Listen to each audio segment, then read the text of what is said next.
Now joining the conversation right now on the show via Zoom, we've got a sport journalist, Oluwaferanmi Omoniyi. Thank you so much, Oluwaferanmi, for joining us on the show today. You're welcome. Thank you very much. It's a pleasure to be here. A pleasure to have you this afternoon. Great that we'll be having conversations on the world of sport. Have been able to reel out some top 5 stories. I don't know if you have anyone caught your interest there and you'd like to contribute. I think it's the ranking, the IFHHS starting 11.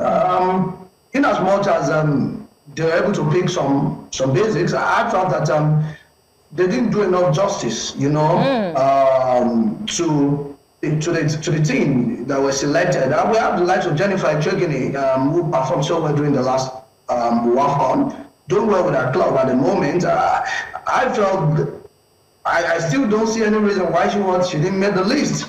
You know, the ones that were selected, fine, fantastic, they're great. Chama Kanadoze, the captain herself, Rashida Rajibari, you know, yeah, very great. But no, having Jennifer Chegini in that team, I'm surprised because I was expecting her to be there, and also we have the likes of Aloze. So it's just.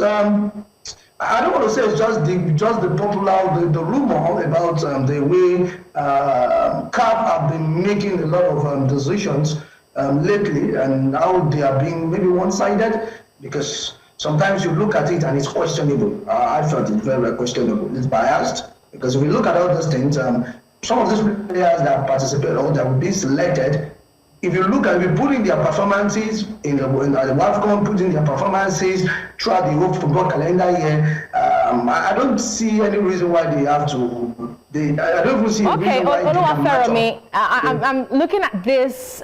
You're not satisfied with the fact that we've got 4 players, the best 11 already. So, out of those midfielders that have been selected, what do you think should, step down for Chegini to take that position?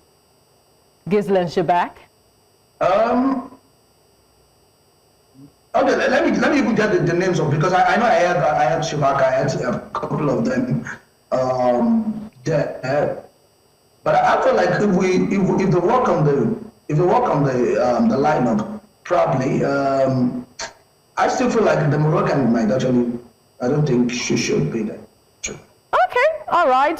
For me, I think I'm satisfied having to see 5 players from the Super Falcons make that list. We can dominate the best 11 in Africa. There are other standout players there from other African nations, but I'm very certain that you are privy to your own thoughts concerning that best 11. Let's go deeper into our conversation right now. The world of table tennis, we've got Africa table tennis leaders. They are waiting at the moment, especially Nigeria and Egypt. They're waiting to discover their opponent for the 2026 ITTF World Table Tennis Championship in London. Now, the draw ceremony, which is ongoing at the moment at the Shard, will reveal matchups for the historic tournament running from 28th of April to 10th of May, marking the ITTF centenary edition. Now, 12 African men's teams and 11 women's sides will compete among 64 nations per category. Nigeria secured qualification with dominant 3-0 victory over Cameroon and South Africa at the 2025 Africa Championships. So, other African men's teams include Egypt, Benin Republic, Tunisia, Algeria, and more. While the women's field, they feature Ghana, Uganda, Ethiopia, and others. The 13-day event will feature group, sit-in, and the knockout stages across 2 venues in London. And Nigeria and Egypt at the moment waiting who the next opponent will be. I am not only waiting for our opponents, I'm waiting to see our contingents going to London. Looking at the table tennis year for last year, what we did, what we achieved in table tennis, Oluwaferanmi, are you confident that we can go all out in this competition at the ITTF competition? Thank you very much. I think that aside from football and basketball, athletics, I think another sport that we've really shown class is table tennis.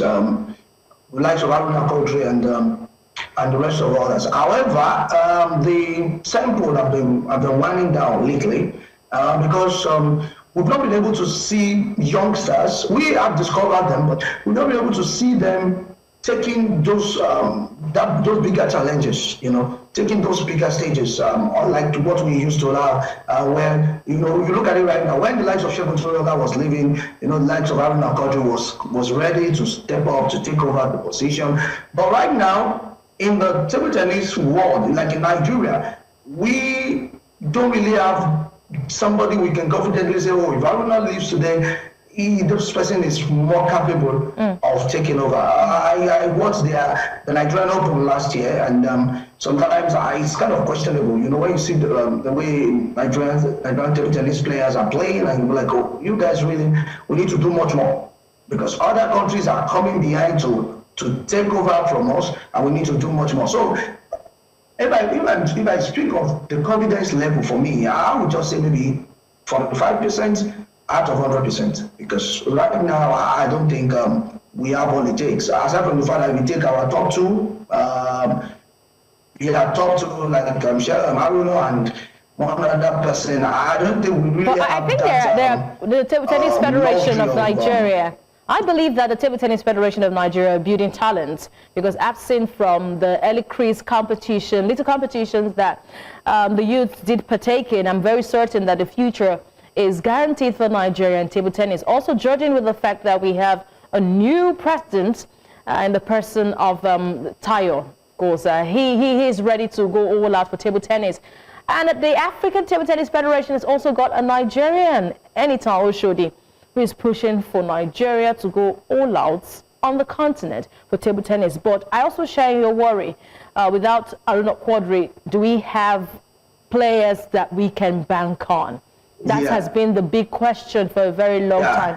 So your concerns are really valid, but let's wait to see our opponents for the ITTF international competition in London and see who the NTTF will be parading for Nigeria in that competition.